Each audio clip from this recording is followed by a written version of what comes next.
नमस्कार व्यूअर्स, मैं हूं अमीश देवगन और आप देख रहे हैं देश का सबसे प्रतिष्ठित और लोकप्रिय कार्यक्रम आर पार। न्यूज 18 के स्टूडियो में आपका स्वागत है। Powered by Vikram T. एक फिल्म का बड़ा मशहूर डायलॉग है, जिनके घर शीशे को हो वो दूसरों के घर पर पत्थर नहीं फेंका कर। अब सवाल है कि क्या कांग्रेस यही गलती दोहरा रही है, रिपीट कर रही है? पहले राहुल गांधी ने एक कथित किताब का मुद्दा उठाया तो बीजेपी ने किताबों की झड़ी लगा दी, 40 किताबें ले आई, जिस पर कांग्रेस और राहुल गांधी बेचैन हो गए। इसके बाद आज राहुल गांधी बजट के मुद्दे पर लोकसभा में बोलने आए और यहां भी उन्होंने देश को बेच दिया और सरेंडर कर दिया जैसे बड़े बड़े आरोप लगा डाले। भारत मां को बेच दिया, ये कह गए। इसके बाद भारतीय जनता पार्टी ने भी चौतरफा मोर्चा खोल दिया और बात डॉक्टर मनमोहन सिंह की सरकार से लेकर इंदिरा गांधी और पंडित नेहरू के दौर तक जा पहुंची। लेकिन मुद्दे की बात यह है कि क्या भारत जैसे मजबूत लोकतंत्र में कोई देश को बेच सकता है? आज इसी पर होगी देश की सबसे बड़ी सियासी बहस, सियासी कलेश। आखिर किसने बेचा यह देश? स्वागत है आपका आर पार के आज के बहुत बड़े एडिशन।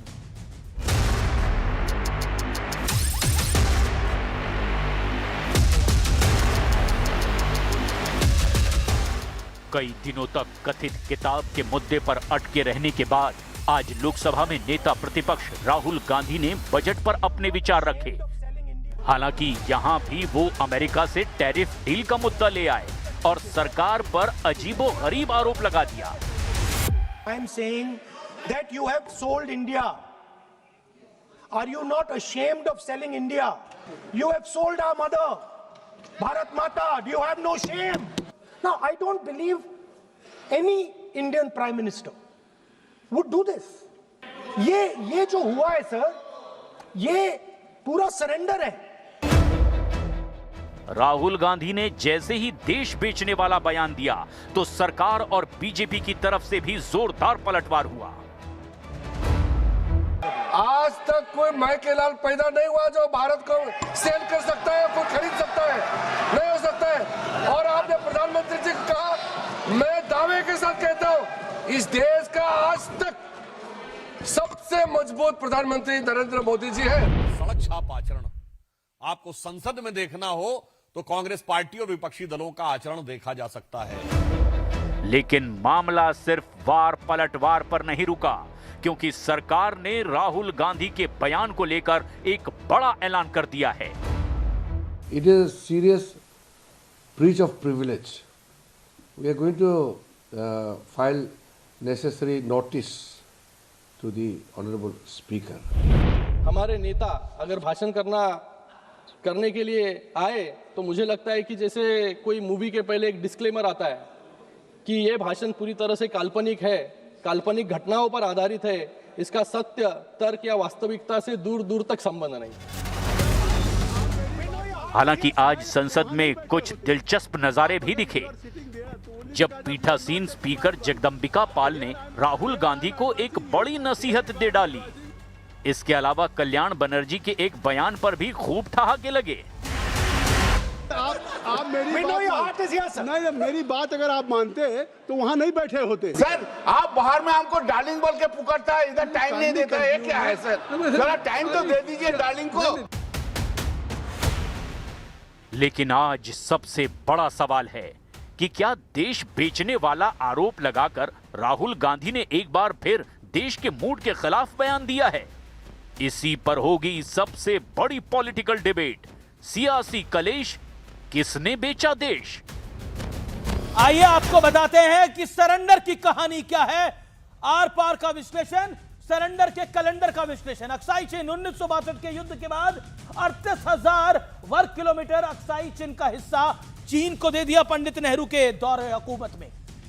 शिमला समझौता 1972, इंदिरा गांधी ने 93,000 युद्ध बंदियों को और कब्जा की गई जमीन को बिना किसी शर्त के लौटा दिया। यहां तक कि पाकिस्तान में हमारे बंदी जो 54 सैनिक थे वो भी वापस नहीं मांगे। 2008 आता है, भारत और यूएस की फेमस न्यूक्लियर डील होती है। भारत का परमाणु कार्यक्रम नागरिक और सैन्य दो भागों में बंट जाता है। आरोप है कि डॉक्टर मनमोहन सिंह की सरकार ने अमेरिका के दबाव में यह फैसला लिया और प्रेशर टैक्टिक्स काम करा। 26/11 का मुंबई हमला, यह बहुत बड़ा हमला था।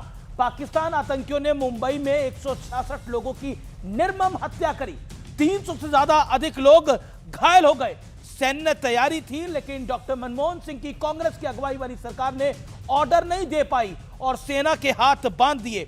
बराक ओबामा ने अपनी किताब में लिखा है, कांग्रेस सरकार ने पाकिस्तान पर हमला इसलिए नहीं किया क्योंकि देश में मुस्लिम विरोधी भावनाएं बढ़ रही थी, जिससे बीजेपी को फायदा होता। ये बराक ओबामा ने अपनी किताब में लिखा है, फॉर्मर यूएस प्रेसिडेंट ने।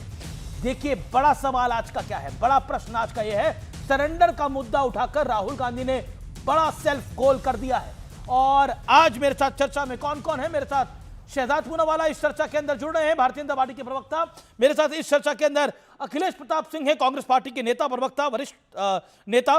फराज किदवई मेरे साथ हैं, समाजवादी पार्टी के नेता। उबाटा के आनंद दुबे हैं, शिवसेना के कुलदीप कुमार हैं, प्रवक्ता आम आदमी पार्टी के और 3 टाइम के विधायक हैं। आप तमाम लोगों का अभिनंदन है। लेकिन अखिलेश जी, शुरुआत आपसे करते हैं। राहुल गांधी ने 50 सेकंड का वक्त है। राहुल गांधी कह रहे हैं कि भारत मां को बेच दिया नरेंद्र मोदी ने, क्यों, क्या कारण है इसके? अमीश देवगन जी, यदि अमेरिका से हम 3% टैक्स पे 2.5% टैक्स पे सामान खरीदते हो जी और हमारे सामान बेचते हो अमेरिका में 3%, और वो 50% लगा करके फिर अंत में 18% लगा दे और आप खुश हों कि बस 18% लग गया, तो इसको क्या कहेंगे? 3% जो टैक्स हमें अपने सामान पे अमेरिका लेता था, वो अब 18% पे वहाँ खरीदा जाएगा, तो ये क्या लाभ का सौदा है? अगर ये लाभ का है तो आपके जो भी इस लाभ का मानता है उससे मुबारक हो। अमेरिका बता रहा है कि सीज फायर हो गया है हमारा पाकिस्तान के युद्ध का। अमेरिका बता रहा है कि आप रूस से तेल नहीं खरीदेंगे, हम तेल खरीदना बंद करते हैं। अमेरिका कह रहा है कि अगर खरीदोगे तो हम नज़र रखे हैं, नज़र भी रख रहा है हमारे ऊपर, हम उसके आसामी हैं क्या? फिर कह रहा है कि अगर आपने खरीदा तो हम फिर पेनाल्टी लगा देंगे। ये दादागिरी कर रहा है। और यहाँ सरेंडर शब्द आपको दिख रहा है, सरेंडर किसका पर्यायवाची आज के तारीख में हिंदुस्तान में बच्चा जानता है। बीजेपी कह रही है सड़क छाप भाषा का इस्तेमाल करते हैं राहुल गांधी और कांग्रेस पार्टी, सड़क छाप भाषा का इस्तेमाल करते हैं। सुधांशु त्रिवेदी ने और अभी से कुछ देर पहले प्रेस कॉन्फ्रेंस करी है। देखिए, हम बीजेपी के जो लोग आते हैं किसी मसले पे आगे बढ़ कर के, उनकी भाषा कौन कौन गिना दूं? गिरिराज जी बीजेपी के आइडियल, वो एक दुबे जी हैं, डिग्री दुबे बोले जाते हैं, वो बीजेपी के देखिए कितने संस्कारी भाषा का प्रयोग करते हैं। हमारे उत्तराखंड, दिल्ली, उत्तर प्रदेश, आसाम के मुख्यमंत्री एक हिमाचल से आते हैं, अनुराग ठाकुर साहब कितना अच्छी भाषा का प्रयोग करते हैं। किस तरह की भाषा, सड़क छाप की भाषा किसकी है? और हमारे नेता सदन में कितनी अच्छी बातें करते हैं, बाहर बातें करते हैं। ओके शहजाद पूनावाला, बीजेपी कह रही है कि मस्करे टाइप की बात करते हैं राहुल गांधी, सड़क छाप भाषा का इस्तेमाल करते हैं, क्यों? आप मुझे बताइए अमीर जी, भारत माता को कभी बेचा जा सकता है क्या? किसकी औकात है, किसकी हैसियत है कि वो भारत माता को खरीदने की हिम्मत भी कर सकता है या देख सकता है? पर ये वही व्यक्ति है और वही पार्टी है जो कहती है मोदी की कब्र खुदेगी, जो राष्ट्रपति, पहली आदिवासी राष्ट्रपति को राष्ट्रपति कहती है। ये वही पार्टी है जो कहती है भारत एक राष्ट्र नहीं। ये वही पार्टी है जो कहती है कि भारत का लोकतंत्र मर चुका है, यूएस और यूके को इंटरवीन करना है। ये वही पार्टी है जो कहती है कि भाई भारतीय स्टेट के खिलाफ हमारी लड़ाई है, मोदी के खिलाफ, बीजेपी के खिलाफ नहीं है। और जहां तक सरेंडर है, तो क्योंकि आज हमारे साथ वरिष्ठ नेता बैठे हैं, तो मैं आपको बताता हूँ सरेंडर क्या होता है। सरेंडर वो होता है जब 26/11 के बाद ऑपरेशन सिंदूर जैसा ऑपरेशन तो छोड़ दो, फली मेजर कहने के बाद भी आप वहां पर हमला नहीं करते, अंतर्राष्ट्रीय दबाव में आ जाते हैं, जबकि हमारे इतने लोग मारे गए एक के बाद एक आतंकी हमले में। सरेंडर वो होता है जब IWT में आप 80% पानी पाकिस्तान को दे दो और जब हटाया जाता है तो सैफुद्दीन सोड उसका विरोध करते हैं। सरेंडर वो होता है जब आप कहते हैं कि अक्षय सिंह चला गया तो जाने दो, इसमें वैसे भी कौन सी घास उगती है, तो कोई आपको कहता है कि आपके गंजे सर पर भी बाल नहीं उगते तो उसको भी दे दिया जाए। सरेंडर वो होता है जब यूनाइटेड नेशन सिक्योरिटी काउंसिल की आप चाइना को दे देते हैं। सरेंडर वो होता है जब चाइना का चंदा लेकर आप इस प्रकार से आरसीईपी में जाने की चेष्टा करते हैं और भारत के आर्थिक हितों का सौदा करते हैं, क्योंकि आपका एमओयू है। सरेंडर वो होता है जब कच्चा तीवू आइलैंड जो मछुआरों के लिए अति महत्वपूर्ण था, उसको आप 1974 में दे देते हो। 65 में तो हमारी जीत हुई थी, युद्ध की जीत हुई थी ना, तो 68 में आपने रान ऑफ कच्छ का जमीन क्यों पाकिस्तान को दे दिया था? सरेंडर वो होता है, सरेंडर वो होता ओके है। Okay okay okay okay Akhilesh ji की बारी है। अमित जी मात्र 10 सेकंड और। आज मैं आपको सबसे बड़ा पूर्वानुमान लाया हूं सरेंडर का, क्योंकि सुधांशु जी के लिए लास्ट मिनट में रिप्लेसमेंट बैटिंग में आया हूं, पर मैं सुधांशु जी वाला तथ्य लेकर आया हूं। अमित जी, मैं एक कागज पढ़ूंगा, आप हिल जाओगे सुनकर। 1974 की पार्लियामेंट की डिबेट, इंदिरा गांधी खड़े होकर बोलती है, भारत सरकार ने जो टेस्ट किया है न्यूक्लियर, मैं उस एक्सपेरिमेंट की पूरी जांच की और न्यूक्लियर टेक्नोलॉजी पाकिस्तान को देने के लिए तैयार हूं। अब मैं अखिलेश जी से पूछना चाहता हूं, आप पाकिस्तान को हमारी न्यूक्लियर टेक्नोलॉजी देना चाहते थे? 1990 में जब न्यूक्लियर टेस्ट करवाया जा रहा था तो आपने रोक दिया, फिर वाजपेयी जी को करवाना पड़ा। फिर 1990 में आपने ओके ओके ओके ओके जवाब लंबा नहीं मूवमेंट पाकिस्तान को बताया जाए, ये बेशर्मी। Okay okay Shehzad Poonawalla, you made your point. आपने अपनी बात को रख लिया, लेकिन एक बात बताइए अखिलेश जी, भारत माता कैसे बेची जा सकती है? कैसे बेची जा सकती है? ये शब्द आपको नहीं लगता ये गलत शब्द है? इनको एक्सपेंज भी कर दिया गया, एक्सपेंज करने की भी डिमांड हुई। क्या आपको लगता नहीं है कि कहीं ना कहीं भाषा की मर्यादा लांघी जा रही है बार बार? अमीर जी, अब देखिए यहाँ पे सरेंडर कौन है? आपने बहस के शुरुआत में कहा कि 50-50 सेकंड, सुन लीजिए, 50-50 सेकंड दिए जाएंगे। अखिलेश जी आप पहले बोलिए। मेरे 50 सेकंड में आपने एक बार टोका और 3.5 मिनट से आजाद पूनावाला बोले, मैं स्टॉप वॉच लगा कर रखा हूं, और आपने एक लफ्ज नहीं बोला। यहां देखिए सरेंडर कौन है? यहां से आजाद पूनावाला के सामने सरेंडर कौन है? हमें 50 मिनट में डिस्टर्ब कर रहे हैं। 50 सेकंड नहीं अखिलेश जी, कहां आप चक्कर में पड़े? आप 1-1.5 मिनट बोल लीजिए। सुनिए प्लीज, आगे 3 मिनट नहीं बोले। आगे चलिए, बुरा लगेगा, चलिए बुरा लगेगा। सुनिए, देखिए ये जिस पार्टी की आप बात कर रहे हैं ना, जिस पार्टी के से आजकल शहजाद पूनावाला है, कब तक रहेंगे हमें नहीं पता। ये पार्टी कभी देश के साथ थी ही नहीं। 47 तक अंग्रेजों के साथ थी, अब इन्हें सत्ता मिल गई तो चीन और अमेरिका के साथ है। इस देश के साथ रहना सीख लो भाई। आप कह रहे हैं बीजेपी देश हित में नहीं काम करती, अपने भारत की। देखिए फिर वही, आप 10 सेकंड नहीं बोलने देंगे, हमें पता है। नहीं, मैं आपको 50 सेकंड बोलने दूंगा। आप कह रहे हैं कि बीजेपी भारत मां को बेच रही है। बोला एक, आप कह रहे हैं बीजेपी भारत मां को बेच रही है। हरदीप पुरी कह रहे हैं कि राहुल गांधी मस्करे हैं, मस्करे वाली भाषा का इस्तेमाल करते हैं। सुनिए, देखिए राहुल गांधी जब सदन में खड़े होते हैं ना, तो 10 मंत्री थरथराते पैरों से, कांपती हुई जुबान से भागते पलायन करते दिखते हैं। सांस अटक जाती है, मुद्दों पे बात करते हैं। हमारा नेता प्रतिपक्ष इस देश की बात करता है, इस देश की आवाज है।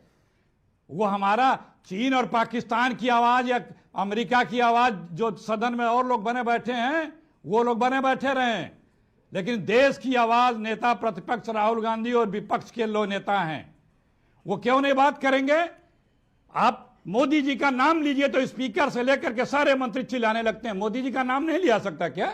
ये लोकतंत्र है। तानाशाह ही अपने से सवालों से डरता है, घबराता है और उसका असहमति से वो उसे बुरा लगता है। लेकिन जब लोकतंत्र है तो नेता प्रतिपक्ष भी है, नेता प्रतिपक्ष जब है, विपक्ष जब है सदन में, तो वो सरकार से सवाल करेगा।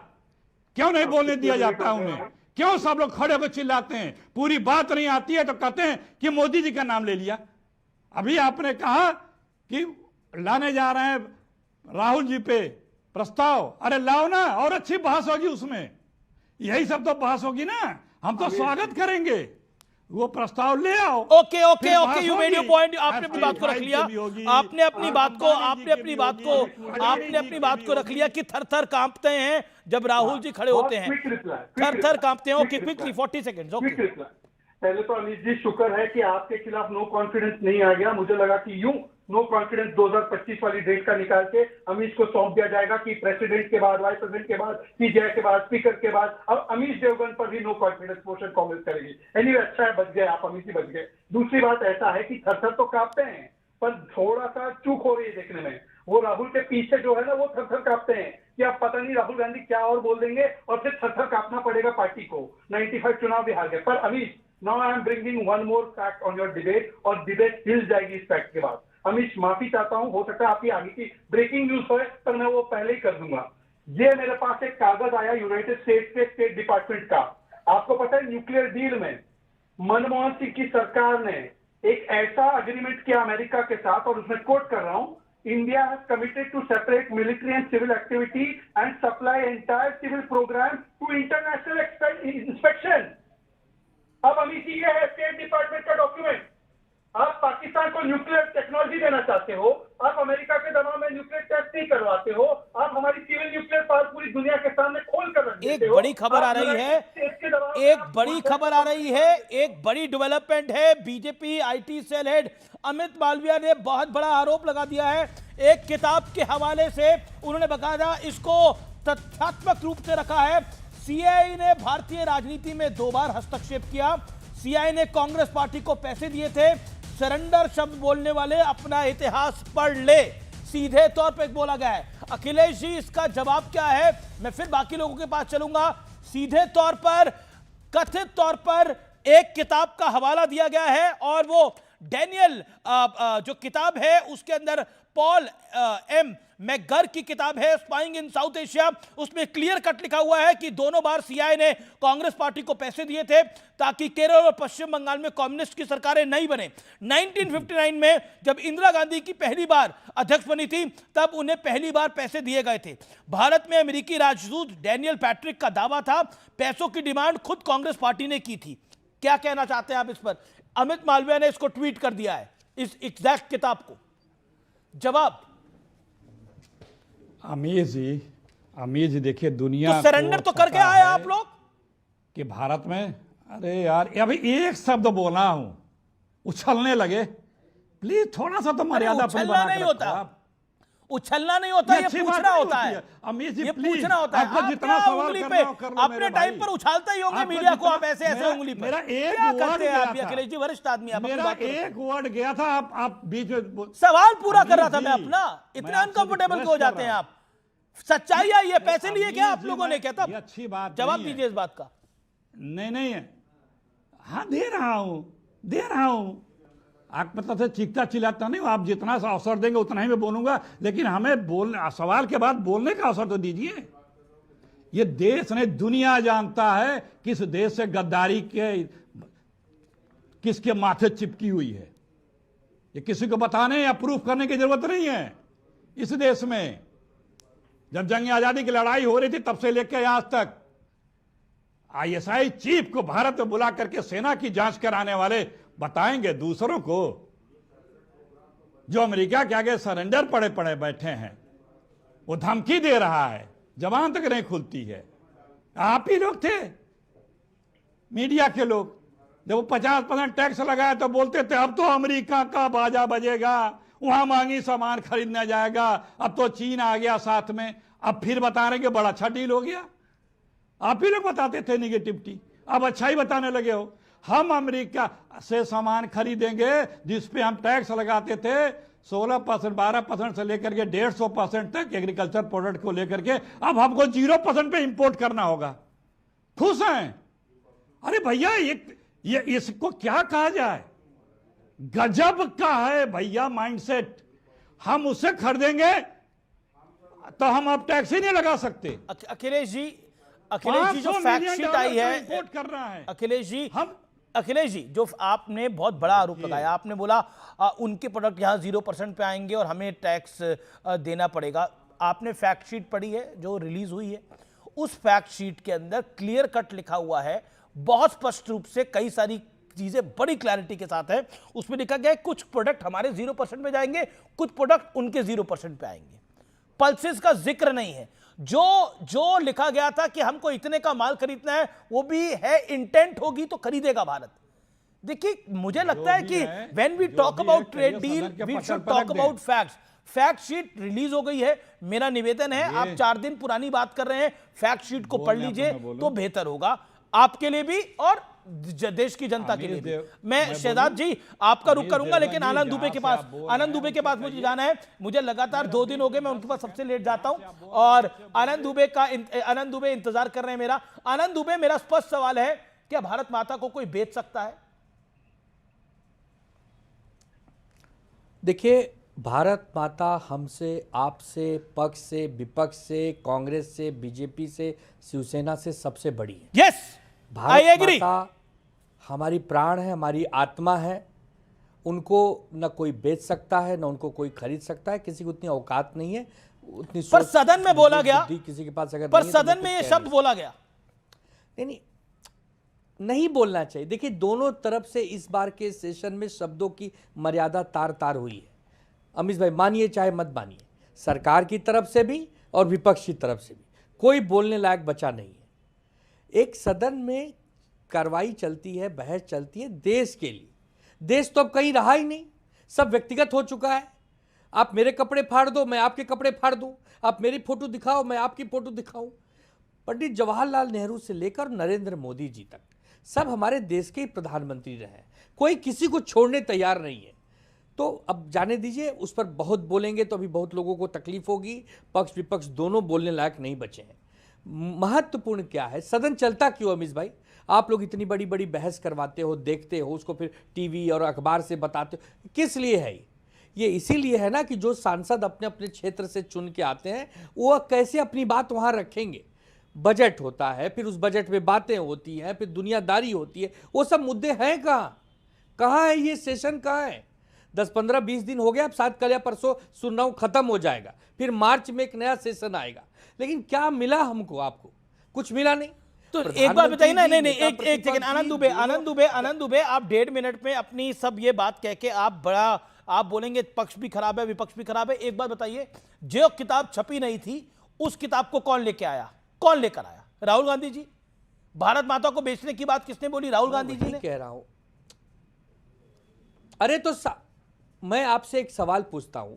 चलिए, राहुल गांधी जी विपक्ष की तरफ से बहुत सारे तीर चले, तो सामने से क्या हो रहा है? गिरिराज सिंह जैसे फोटो लेकर घूम रहे हैं। आपको अच्छा लग रहा है? अगर आप बता दीजिए कि हाँ मुझे अच्छा लग रहा है, नहीं है अच्छा, गिरिराज जी घूम रहे हैं, लेकिन तो मैं कम अपनी से कम राजनीति सदन छोड़ के देता बाहर हूं। तो है, वो सदन के अंदर तो नहीं है। अरे बाबा, लेकिन दोनों तरफ को मैं वही बार बार कह रहा हूं कि ओम बिरला साहब से सिर्फ इतना ही दुख है कि अगर आप 50 सांसद विपक्ष के सस्पेंड कर देते हो सेशन के लिए, 2-4 सरकारी भी कर देते।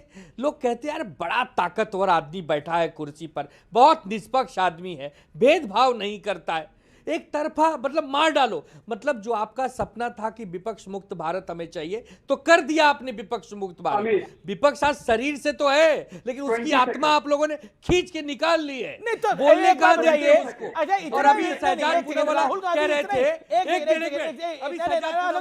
आनंद दुबे, राहुल गांधी इतने अच्छे मुद्दे उठा रहे हैं तो चुनाव क्यों नहीं जीत रहे हैं? जवाब दीजिए आनंद दुबे। महाराष्ट्र में अभी चुनाव आ रहे, निकाय का चुनाव, बीएमसी का चुनाव आ रहे हैं।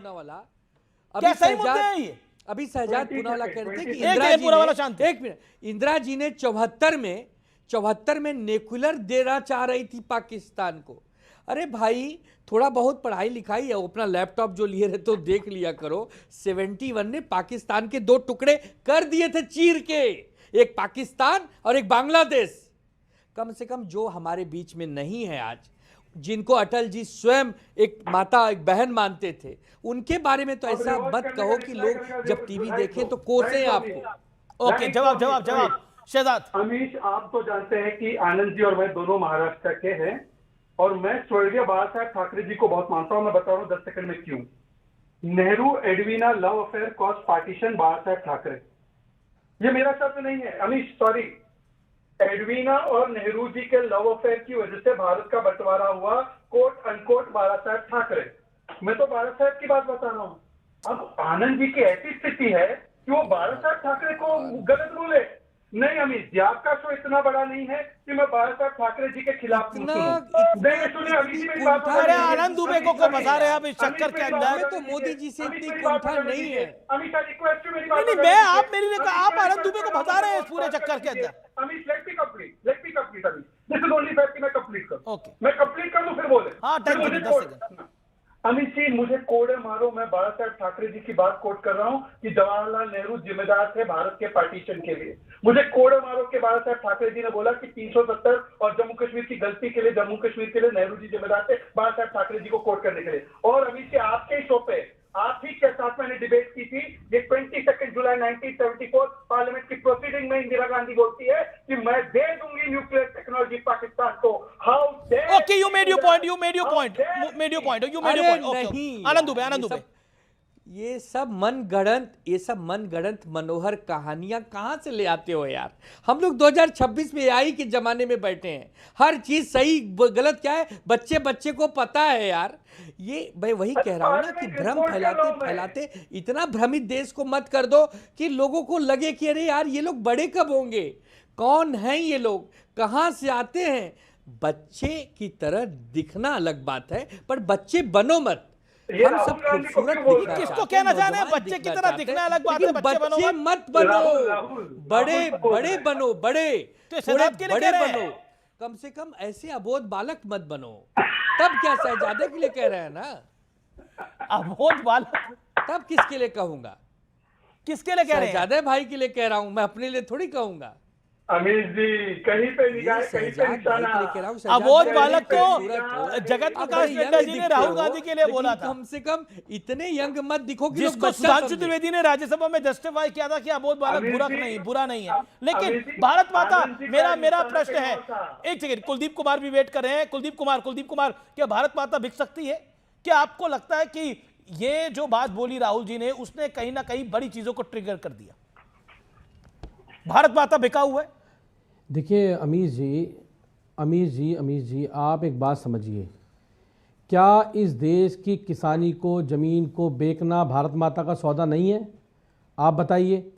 क्या आज जिस तरह से देश के अंदर देश के संसाधनों को बेचा जा रहा है, अमेरिका के साथ डील करके, और डील करने के बाद देश के किसान को बेरोजगार करने की कगार पे भारतीय जनता पार्टी आज खड़ी हुई है, तो प्रधानमंत्री जवाब क्यों नहीं देते? आखिर उन्होंने ऐसी डील क्यों करी जिससे देश को नुकसान हो रहा है, देश की किसानी को नुकसान हो रहा है? आप अपना टैरिफ 0% कर लेते हैं, अमेरिका का 18% कर लेते हैं और ढोल बजाते हैं, फिर 50% हो जाता है तो आप उसके फायदे गिनाने लग जाते हो। ये क्या फायदे गिनवा रहे हो? कभी आप चीन से दोस्ती की बात करने लग जाते हो, कभी अमेरिका की बात करते हो। और कैसे, अगर एक देश, अगर अमेरिका आज अगर ये कहता है कि अगर आप तेल नहीं खरीदोगे रूस से, तो ये भारत माता का सौदा नहीं है क्या? हम कहते हैं प्रधानमंत्री जी को, आम आदमी पार्टी आपके साथ खड़ी हुई है, हम आपके साथ खड़े हुए हैं, आप जवाब दो ट्रंप को कि ट्रंप की कैसे हिम्मत हो गई, ट्रंप की कैसे हिम्मत है? क्या वो प्रधानमंत्री का पॉलिटिकल कैरियर खत्म कर सकता है? प्रधानमंत्री जवाब क्यों नहीं देते हैं? जब ट्रंप टैरिफ लगाता है, ट्रंप ये कहता है कि सीज फायर मैंने कराया, प्रधानमंत्री जवाब क्यों नहीं देते हैं? देश उनके साथ खड़ा हुआ है, आप जवाब दीजिए, आप जवाब क्यों नहीं देते? नहीं, प्रधानमंत्री जवाब नहीं दे रहे हैं, तो इसका मतलब ये है। ओके, सत्यप्रकाश मिश्रा वेट करें। सत्यप्रकाश मिश्रा, अमेरिका के हाथ देखने का काम कर रहे हो। प्रधानमंत्री जी ऐसा मत करिए, देश की किसानी को बर्बाद मत करिए, देश की जवानी को बर्बाद मत कीजिए। सत्ता आती और जाती रहती है, लेकिन आपको देश आपके लिए। सत्य मिश्रा के भारत में बिक सकती है? सीधा सवाल। धरती पर अभी ऐसा कोई बना नहीं और कोई पैदा नहीं हुआ जो इसको बेचने की बात कर सकता है और कोई खरीदने की बात कर सकता है। आदिकाल से जो सभ्यता, जो संस्कृति, केजरीवाल जी की पार्टी कह रही है, कांग्रेस पार्टी कह रही है, एक पुनर्निर्माण पर बना है, उसको देखिए। कांग्रेस पार्टी के दिमाग बिना सिर पैर के चल रहे हैं। कांग्रेस पार्टी के जो नेतागण हैं वो कुछ भी बयां कर रहे हैं। उनको लाज नहीं आई ये बात कहने से पहले कि भारत माता के बारे में इस तरह की टिप्पणी की? लेकिन अब देखिए, अब हरदीप पुरी ने भी तो बोला कि राहुल गांधी एक मस्करे की तरह बात करते हैं। तो सुधांशु त्रिवेदी ने प्रेस कॉन्फ्रेंस करी, बोला सड़क छाप भाषा का इस्तेमाल किया जा रहा है सदन के अंदर। ये सब भाषा सही है क्या? नहीं, वो भाषा मस्करा, सड़क छाप, जो भी भाषा सदन के अंदर, जो भी सदन की गरिमा के खिलाफ नहीं, सदन में ये भाषा का इस्तेमाल सदन में नहीं हुआ, ये भाषा का इस्तेमाल प्रेस कॉन्फ्रेंस में हुआ है। राहुल गांधी को सुधांशु विपक्ष को बोला कि सड़क छाप तरीके से काम करे जा रहे हैं कि ये लोग, और मस्करा बोला हरदीप सिंह पुरी ने, केंद्रीय मंत्री ने, बाहर प्रेस कॉन्फ्रेंस में। अच्छा, आप राहुल गांधी जी के पिछले 5 सालों के बयान को जरा पलट लीजिए। जो व्यक्ति भारत को डेड इकोनॉमी बताएगा सदन के प्रांगण में खड़ा होकर, उसको क्या कहा जाए?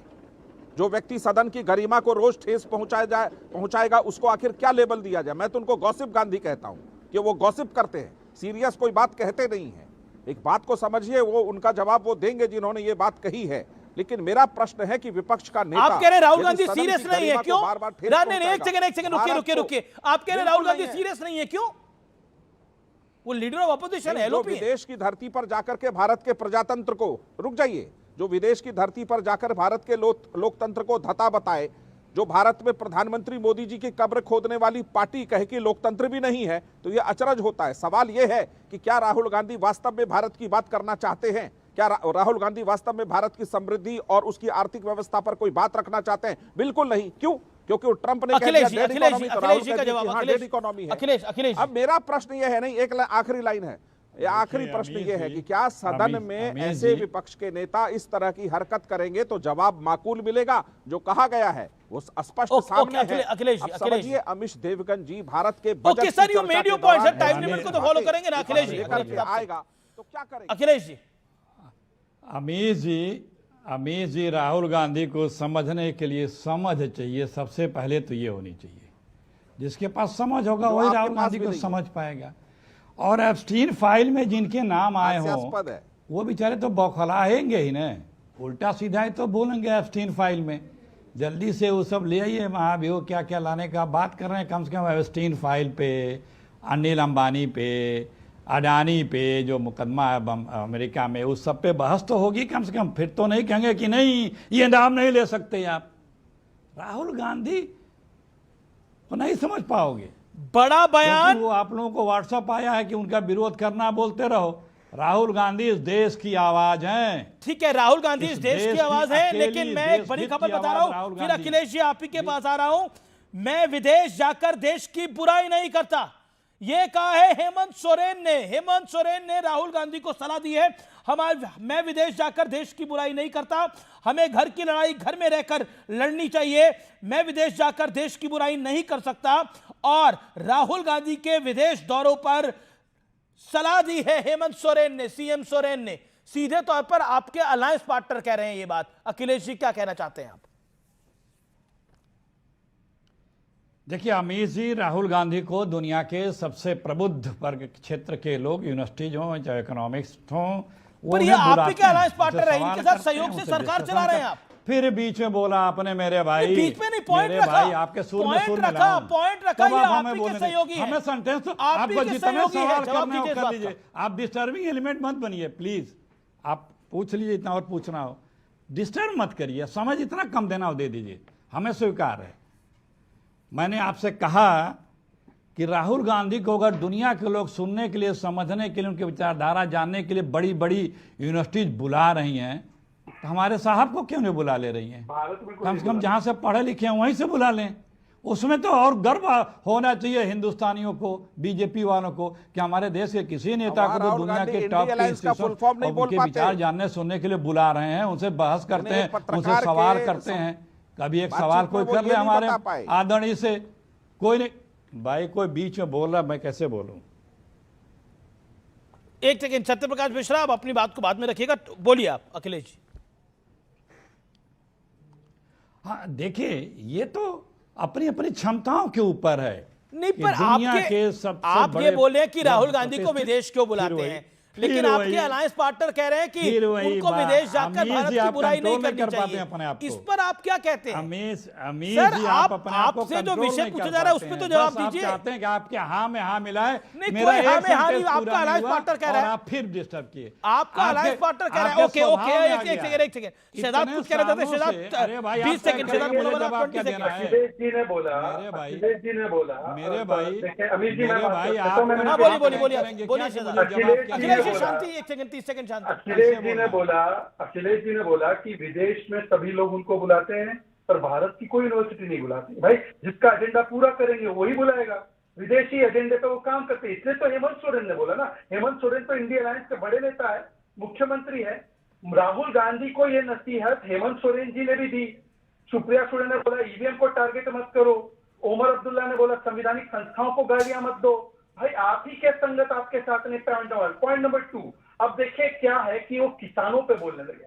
भाई किसानों के कौन से 5 ऐसे गुड्स है या प्रोड्यूस है जिस पर 0% हो, बता दे। पर मैं बताता हूँ, भारत की जेनरिक फार्मा पर भारत के जो जेम्स एंड ज्वेलरीज है उस पर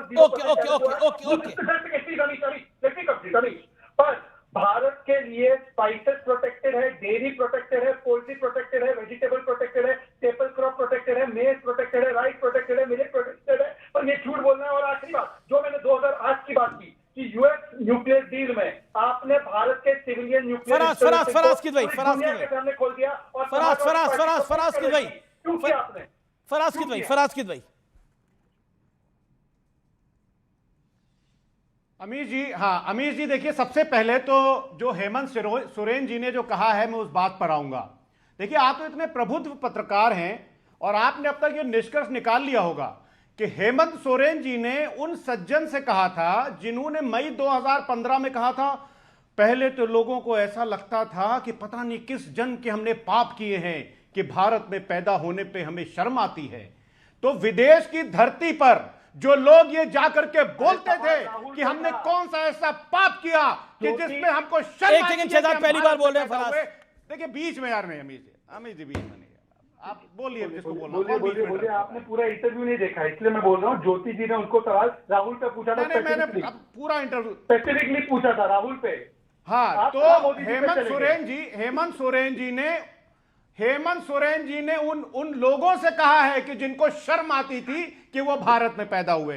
दो बातें अमीर जी यहां पर हुई, एक तो मैं आपकी बात का जवाब दूंगा, दूसरा हमारे भाई शहजाद की बात का जवाब। फराज आपने बड़ी कन्वीनियंटली फराज होल्ड ऑन आपने बड़ी कन्वीनियंटली बोल दिया कि उन्होंने ये कहा था, उन्होंने उस परिप्रेक्ष्य में कहा 2000 उनसे स्पेसिफिक सवाल पूछा गया राहुल गांधी के संदर्भ में और उसी पर उन्होंने जवाब दिया। मेरा आपसे प्रश्न ये है, आप अपने सहयोगी दलों की भी बात नहीं मानेंगे। चलिए बीजेपी तो ठीक बात करती नहीं है, बीजेपी के सहयोगी दल और उल्टी बात करते हैं, एनडीए सही बात नहीं करता, आपके सहयोगी दल तो बात करते हैं। बोलिए फराज। हाँ बिल्कुल जी, बिल्कुल हाँ बिल्कुल सही बात करते हैं। मैंने हेमंत जी का जो बयान आपने बताया उसके परिप्रेक्ष्य में मैंने ये बोला कि उनकी मंशा ये रही होगी। अब आगे बढ़ते हैं, उन्होंने जो बयान दिया उसकी मंशा क्लियर करके उन्होंने राहुल गांधी को मैसेज दिया। अब उन्होंने राहुल जी का नाम लिया नहीं लिया ये तो बयान सुनेंगे तब पता चलेगा ना। लिया, फैक्ट चोरी मत करो। अब आगे बढ़े अमीर जी या ना बढ़े? नहीं आप आगे बढ़े अमीर जी। राहुल के विदेश दौरे पर सवाल उठाए उन्होंने बकायदा। इसको बोलते फैक्ट चेक हुआ। नहीं, हम कमाल की बात कर रहे हैं आप लोग, सवाल उठा रहे हैं। मतलब साफ पढ़ रहे हैं आप, साफ बात को झुठला रहे हैं। कमाल की बात है, आप एक सिटिंग सीएम एक बात बोल रहा है, आप बोले नहीं उसकी मंशा ये रही होगी, उसने राहुल गांधी के सवाल पर जवाब दिया, उसकी मंशा ये रही होगी, उसकी मंशा भला नहीं रही होगी। कमाल की बात है। मैं कौन, आप अपनी पार्टी को डिफेंड करिए ना। हेमंत जी की बात, मैं कौन होता हूं हेमंत जी की बात को डिफेंड करने वाला? मैं ये बोल सकता हूं कि हाँ उनकी मंशा ये रही होगी। अब आगे बढ़ने दीजिए मुझे अमीर जी, यहां पर दो बातें इंपॉर्टेंट हुई। एक, आपने ये कहा कि जब आदरणीय श्रद्धेय इंदिरा गांधी जी ने पाकिस्तान के 2 टुकड़े किए थे तो उन्होंने 90,000 सैनिक वापस कर दिए। चलिए मैं आपकी बात मान लेता हूं कि कोई शर्त नहीं मानी, तो ऑपरेशन सिंदूर के बाद पाक ऑक्युपाइड कश्मीर को वापस लेने की शर्त हमने क्यों नहीं रखी? ये तो लोकसभा में बयान दिया था ना अमित शाह जी ने कि मर जाएंगे लेकिन पाक ऑक्युपाइड कश्मीर वापस लेंगे। तो जब ऑपरेशन सिंदूर रोका गया तो हमने ये शर्त क्यों नहीं लगाई? तीसरी बात अमीर जी अब सुनिए, अभी शहजाद पूनावाला जी ने बड़ी कन्वीनियंटली बोला कि बाला साहब ठाकरे ने यह कहा, तो सुनिए शहजाद भाई, के एस सुदर्शन जी ने कहा था, जो कि एशियन एज 18 जुलाई 2004 को छपा था कि the English culture connects our children to lesbianism. तो क्या आप उनकी बात को मानते हैं, हां या ना? गोलवरकर साहब ने कहा था कि आरक्षण जो है, आरक्षण कास्ट बेस्ड नहीं होना चाहिए। मेरे सामने किताब रखी हुई है, कहिए तो मैं पेज नंबर बता करके पढ़ के बता दूंगा। बताइए गोलवरकर साहब सही बोल रहे थे, हां या ना?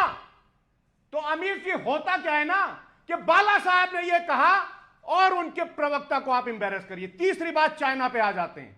अभी बड़ी बड़ी बातें हुई, मैं तो बोलता हूं कि आदरणीय प्रधानमंत्री जी को आगे आना चाहिए, राजनाथ सिंह जी को आगे आना कर चाहिए और उनको पूछना चाहिए कि हमारी नागरिक प्रेमा वोंगजॉन को क्यों एयरपोर्ट पर हैरेस किया गया, शंघाई एयरपोर्ट पर, पुडोंग एयरपोर्ट पर? इसलिए कि उसके पास अरुणाचल प्रदेश का पासपोर्ट था, वहां पर हम हमारे मुंह सिल जाएंगे और उसके बाद चीन की कम्युनिस्ट पार्टी को बुला करके आप अपने पार्टी कार्यालय में दावतें देंगे।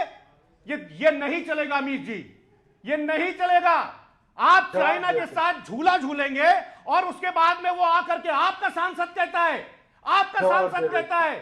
ओके, जवाब okay not to reply Shehzad Poonawalla. Okay Shehzad Poonawalla. क्या होता है कि अधिक बुद्धिमान दिखने के चक्कर में बहुत बड़ा सेल्फ गोल हो जाता है। अब पूरा सुनना पड़ेगा फराज भाई। पर्सनल नहीं, हाँ नहीं पर्सनल नहीं, फराज भाई तो मेरे अच्छे बड़े नहीं है सर, आपके बारे में बोले, नाम ही नहीं दिया आपका, सुन लो दीजिए।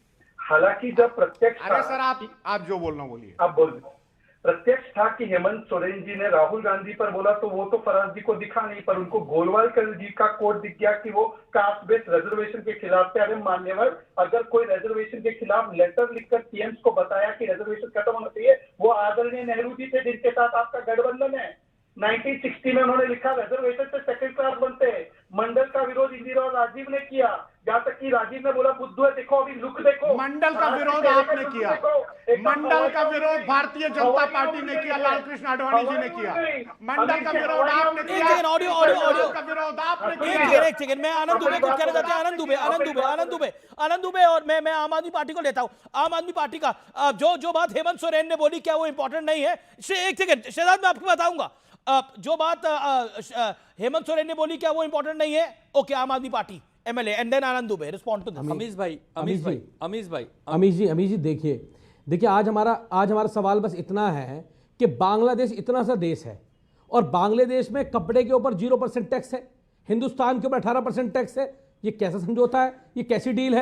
हम तो ये पूछ रहे हैं। और दूसरी बात, मोदी जी ये कहते थे कि आप केरला फाइल्स देखो, आप कश्मीर फाइल देखो, और संजय सिंह जी ने ये पूछ लिया कि एप्स्टीन फाइल देखो, तो मोदी जी बुरा मान गए। अरे आपको जवाब तो देने पड़ेंगे संसद के अंदर। आनंद दुबे मैं इंडिया के पास आऊंगा। आनंद दुबे, आप हाथ खड़ा कर रहे थे, बोलिए क्या कहना चाह रहे हैं? आपको देश की व्यापार नीति में जवाब देना पड़ेगा।